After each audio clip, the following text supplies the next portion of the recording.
Did you think you were doing the right thing, only to find it quietly led to years of regret? It's easy to believe that aging naturally brings more problems, more regrets, and more sadness.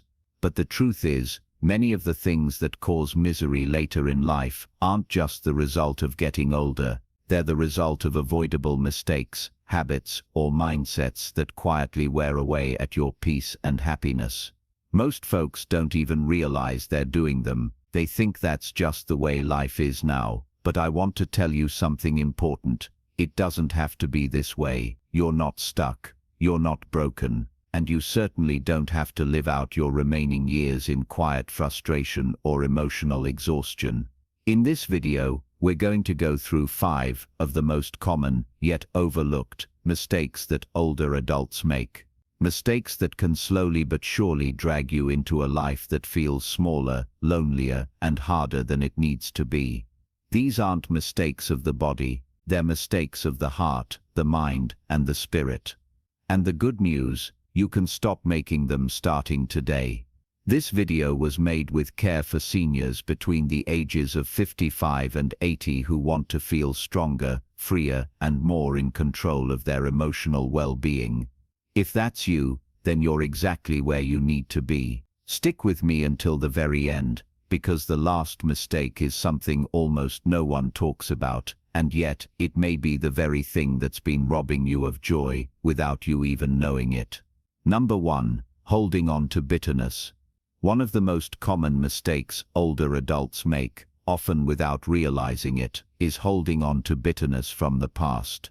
Whether it's an old betrayal, a family dispute, or simply regret over how life turned out, many seniors carry emotional wounds that have never fully healed.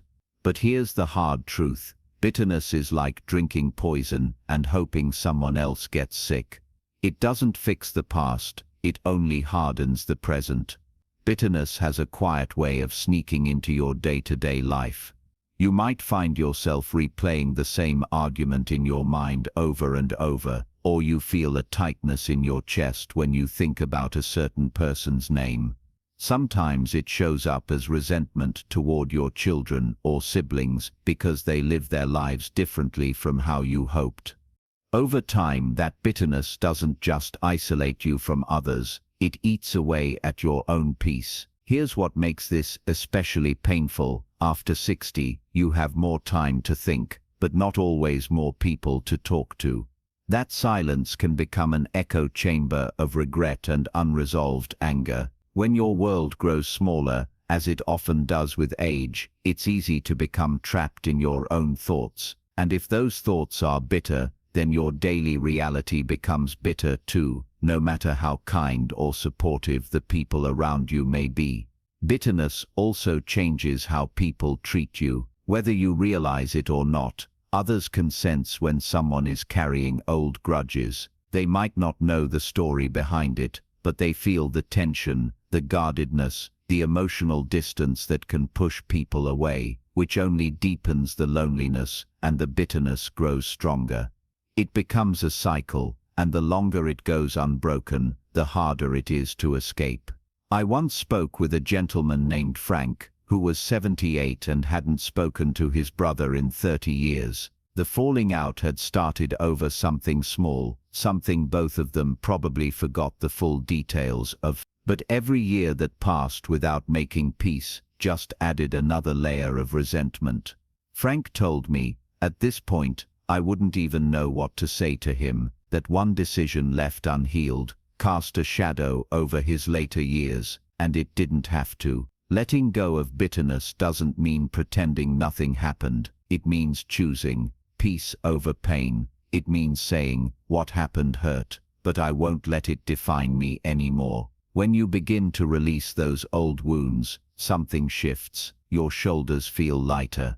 Your laughter comes easier, and relationships that once seemed impossible to repair sometimes begin to heal on their own. The past can't be changed, but your relationship to it can. And by choosing to let go of bitterness, you open the door to something many people give up on far too soon: joy. Number 2. Ignoring physical decline. The second mistake that leads many elderly folks straight into misery is ignoring the early signs of physical decline. Now, I know this one can be hard to face.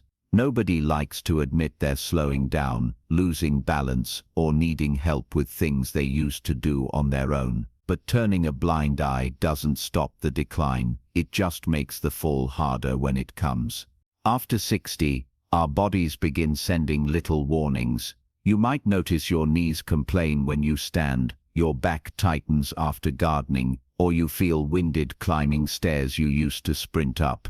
Many people brush these signs off, telling themselves, "I'm just tired today," or "it's nothing serious." But those early aches and pains are your body's way of whispering, "Please pay attention." If you don't listen, that whisper can turn into a shout or a crisis. Why do so many ignore these signs? Pride is one reason.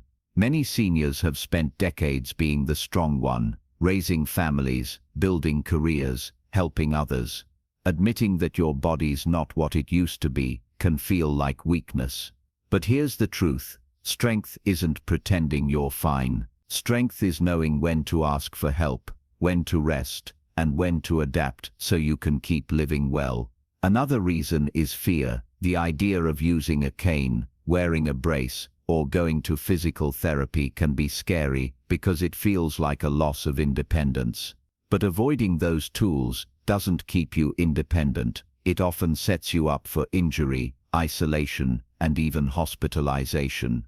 I've seen people ignore their mobility issues for years, only to suffer a fall that takes away their freedom completely. Take Gerald, a 74-year-old man I knew who refused to see a doctor about his balance problems. "I don't need a walker," he said. "That's for old folks." One day, he slipped in the shower, broke his hip, and spent months recovering, losing muscle, confidence, and his usual spark. If he'd addressed the issue sooner, he could have avoided that long, painful setback and stayed active on his own terms. Accepting physical change isn't giving up. It's growing wiser. It's understanding that your body needs care, not denial. When you acknowledge what's happening and take small steps, whether it's daily stretching, strength exercises, or regular checkups, you're not giving into aging, you're taking charge of it.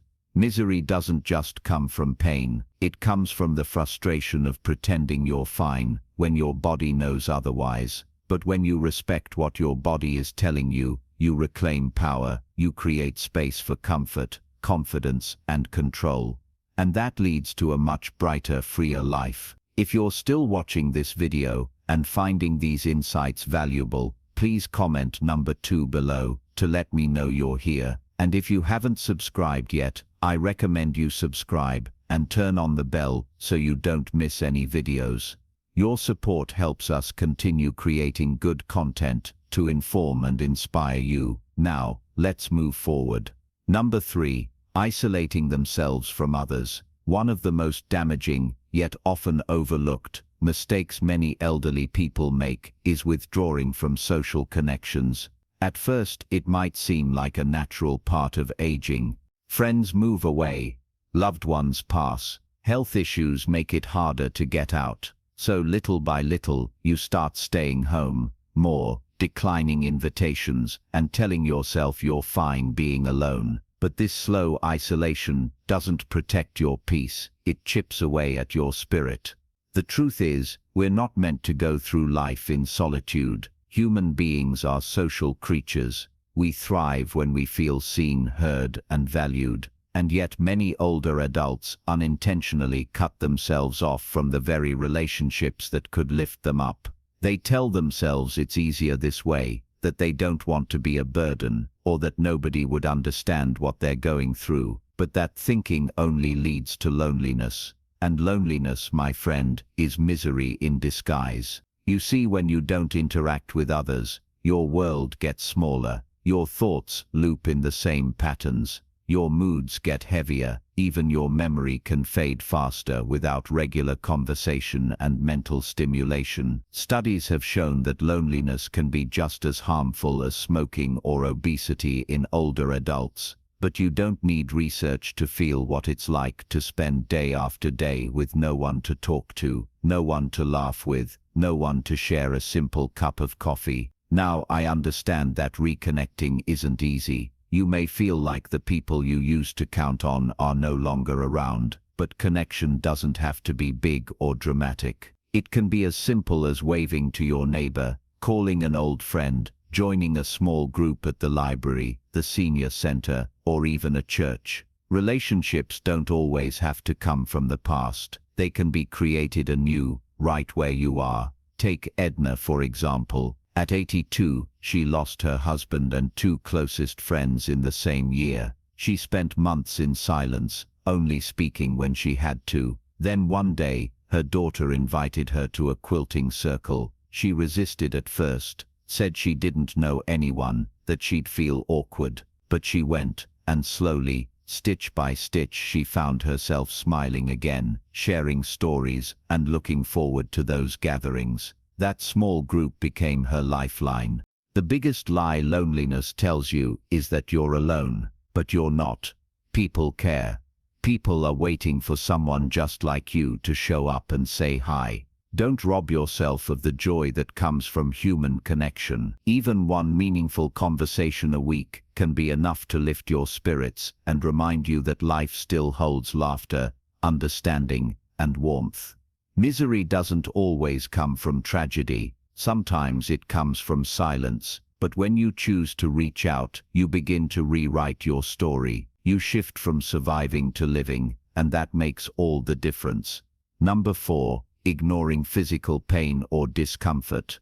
One of the most avoidable, yet surprisingly common, mistakes older adults make is brushing off physical pain or discomfort as just part of aging. You might feel a nagging ache in your knee, a strange tightness in your chest, or even something as simple as difficulty bending or walking, and tell yourself, that's normal for someone my age. But here's the truth. Normal does not mean harmless. Ignoring pain isn't strength. It's a shortcut to misery. Pain is your body's way of saying something isn't right. Yet too often, elderly people decide to tough it out instead of seeking help. They downplay symptoms, skip appointments, or assume nothing can be done. And while some discomfort might be expected with age, dismissing it altogether can allow treatable problems to spiral into serious ones, both physically and emotionally. The impact goes beyond the body. Unaddressed pain wears down your mood. It steals your energy. It makes simple joys, like gardening, walking, or playing with grandkids, feel like a burden.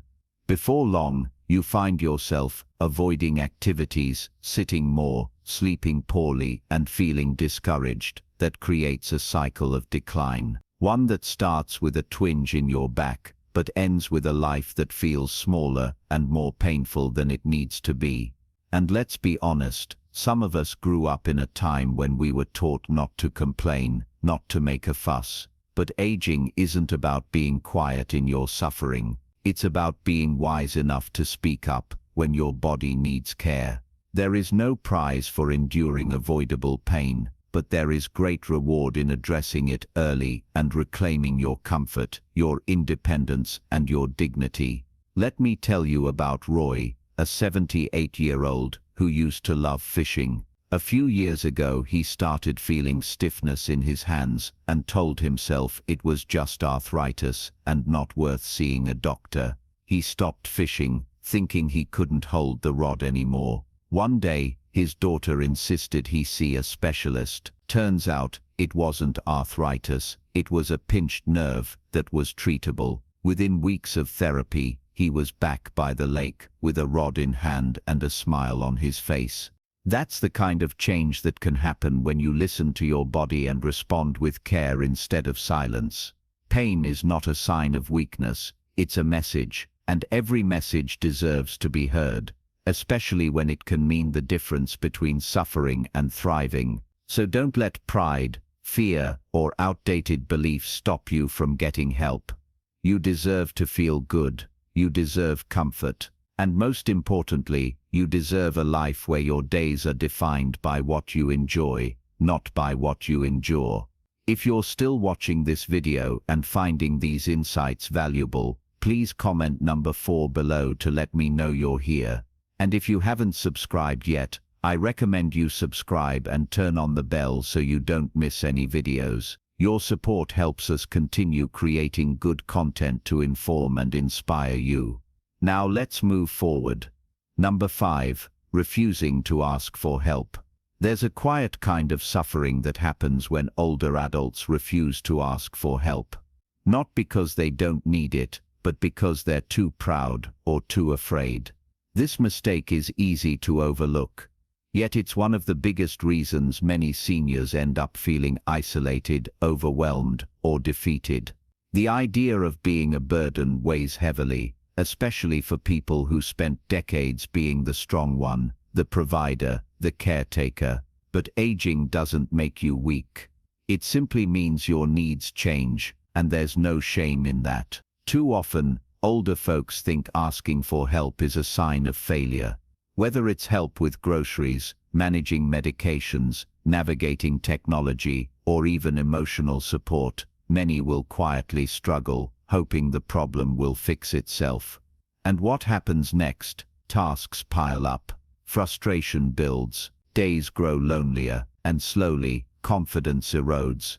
It's not the help you asked for that causes misery, it's the help you didn't ask for. There's a reason support systems exist. Family, friends, neighbors, church groups, community centers, they're not there to pity you. They're there because people genuinely care and want to be part of your life. When you let others help, you don't lose dignity, you gain connection. You give someone the chance to show love, and you give yourself permission to breathe. Consider this, Barbara, a 74-year-old widow, spent months trying to fix a leaking kitchen pipe by herself. She didn't want to bother her son who lived nearby. Eventually the leak became a flood, damaging the floor and costing her thousands of dollars. When her son found out, he wasn't annoyed, he was heartbroken. All she had to do was call, and it could have been solved in an afternoon. This fear of being seen as needy often stems from a lifetime of independence. But needing help doesn't erase your past strength. It's simply a new phase of wisdom, knowing when to share the load. And the beautiful thing is, when you open up, others often open up too. You create a bond built on trust, not pity. So if you've been trying to manage everything alone, ask yourself, is it really helping, or is it holding you back? There's courage in independence, yes, but there's also strength in community. Don't let unnecessary struggles steal your joy. Asking for help isn't giving up, it's choosing to live better, and that's one choice you'll never regret. Final thoughts. Life after 60 isn't a slow descent into misery. It's an opportunity to rise above the mistakes that keep so many people stuck. The truth is, no one teaches us how to age well. There's no textbook for this season of life. We stumble, we guess, and sometimes we fall into habits that quietly drain our energy, our joy, and our purpose. But just because you've made a few missteps doesn't mean you have to stay in that place. If you've recognized even one of these mistakes in your own life, whether it's holding on to bitterness, neglecting your health, pushing people away, clinging to the past, or refusing help, that awareness is already a sign of growth. And the beautiful thing about this stage of life is that you get to choose how the story unfolds. You can unlearn, rebuild, reconnect, and rediscover parts of yourself that might have been buried under years of duty and expectation. Don't let pride keep you lonely. Don't let fear keep you silent.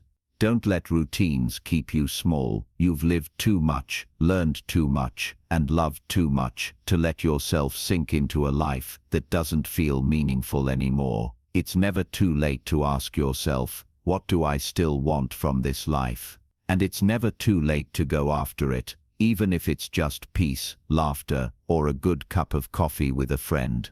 You're not here by accident. Every breath you take is a reminder that you still have something to give, something to feel, something to enjoy. So be kind to yourself. Forgive yourself, because misery doesn't come from age, it comes from giving up on yourself.